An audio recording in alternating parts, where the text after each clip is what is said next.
अस्सलाम वालेकुम नाज़रीन, मैं हूं सलवा स्नैन और आप देख रहे हैं सूर्या न्यूज़ HD। आइए नजर डालते हैं आज की अहम खबरों पर। क्वेटा वज़ीर आला बलोचिस्तान मीर सरफराज बख्ती बच्चे फरोख्त करने वाले फनकार नसीर अहमद के पास पहुंच गए। क्वेटा वज़ीर आला बलोचिस्तान फनकार नसीर अहमद के मुतालबात सुनाने बलोचिस्तान असम्बली के बाहर पहुंचे। वज़ीर आला बलोचिस्तान मीर सरफराज बख्ती ने फनकार के मुतालबात पर फौरी अमल दरामद के अहकाम जारी कर दिए। फनकार को मुआवजा देने के साथ मुकम्मल इलाज और इलेक्ट्रिक चेयर फ्राहम की जाए। वज़ीर आला मीर सरफराज बख्ती की हिदायत, आपके बच्चे मेरे बच्चे हैं जिन्हें हमसे कोई नहीं खरीद सकता। वज़ीर आला बलोचिस्तान मीर सरफराज बख्ती की फनकार से गुफ्तगू। बच्चे फरोख्त करने वाला बैनर इतना दर्दनाक था जिसे देखकर एक कदम भी आगे नहीं बढ़ सका। इन बच्चों के अखराजात में संभालूंगा, ये मेरी जिम्मेदारी है। वज़ीर आला बलोचिस्तान ने बच्चों के हाथ से बच्चे बराए फरोख्त का बैनर लेकर बच्चों के सिर पर दस्ते शफकत रखा।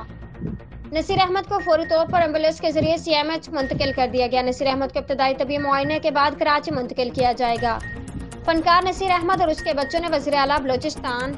आज के लिए इतना ही। मज़ीद खबरों और अपडेट्स के लिए देखते रहिए सूर्या न्यूज़ HD।